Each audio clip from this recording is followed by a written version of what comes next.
শেরপুর জেলা বিএনপির সাবেক আহ্বায়ক হযরত আলী এই গারো ধর্মাবলম্বী মহিলার কাছে ৩ লক্ষ টাকা দাবি করে। টাকা না দেওয়ায় ৭ দিন একটি ঘরে আটকে রাখেন। পরবর্তীতে জোরপূর্বক তার বসত বাড়িটি বায়নাপত্র রেজিস্ট্রি করে নেন হযরত আলী। আমার জমি সংক্রান্ত বিষয়ে আমি ডিসি সাহেবের কাছে দরখাস্ত দিয়েছিলাম। উনি ডিসি সাহেব বলছে আমাকে গারো বিধানে আমার বিচার হবে।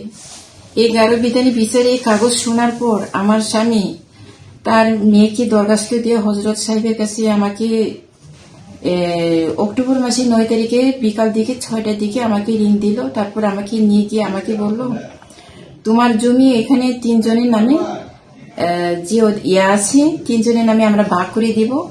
তখন আমি বললাম, আমাদের গারো বিধানে আমরা যখন বিয়ে শাদী হয় তখন আমাদের সংসারে যৌথ যে মালিকানা আমার পারমিশন শেষে কাউকে দিতে পারে না, এবং আমার এখানে আমিও যদি চলে যাই আমার নাম থাকলে এখানে কোনো আমাদের অধিকার না। আমাদের গারো বই আছে এবং আমার আমার ছেলে আছে, আমার ছেলের অধিকার আছে, আমিও অধিকার আছি, এবং তার পেনশনের টাকাও আমাকে বঞ্চিত করেছে। আমি সর্বশান্ত সবকিছু কেড়ে নিয়েছে আর আমাকে অনেক কিছু নির্যাতন করতে আছে। আজ পর্যন্ত 17 সাল থেকে আজ পর্যন্ত আমাকে নির্যাতন করতেছে অন্য পুরুষ দিয়ে, আর জেলখানা মানুষকে বাড়িতে পাঠায় এরকম করে। শেষ পর্যন্ত আমাকে এই হযরতের মাধ্যমে আমাকে অনেক লোকজন দিয়ে 24 তারিখে 1 সপ্তাহ তালা মারিয়ে রাখলো আমাকে। তারপর আমাকে জোরপূর্বক করে আমার কাছ থেকে 3 লাখ টাকা না দেওয়াতে আমাকে 1 সপ্তাহ তালা মারে রেখে আমাকে পারি অফিসে নিয়ে এসে আমাকে জোর করে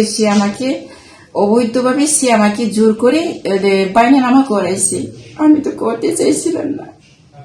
আমি 6,80,000 দিতে হয়, আমার 6,80,000 দেওয়ার ক্ষমতা নাই।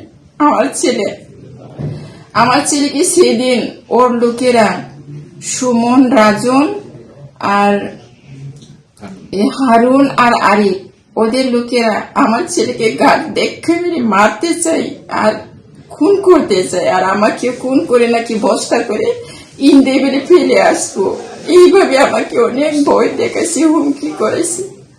তার জন্য আমি নিরুপায় হয়ে আমি 1 সপ্তাহ আমি অন্যের বাড়িতে ভাত খাইছি, ঘুমাইছি, খাইছি এইভাবে। তারপর আমার বাড়িতে গেছি, এইভাবে আমি দিন কাটাইছি।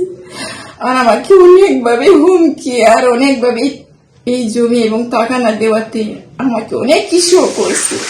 এই হযরতের লোকেরা হারুন আর আরিফ প্রতিদিন বাড়িতে যাইতো এইভাবে আমাকে। তাই আমি আপনাদের কাছে আমার এই গড়টুকু, আমি তার কাছে এই গড়টুকু আপনাদের কাছে আমার ভিক্ষা চাই। আমার সন্তান এবং আমি যেন এই ঘরের মধ্যে আমি থাকতে পারি, এইটুকুই। আমার এই সমস্যাগুলো সমাধান করে দিলে আমার এবং আমার ছেলে আমি থাকতে পারবো, এটাই আমার অনুরোধ, প্রার্থনা।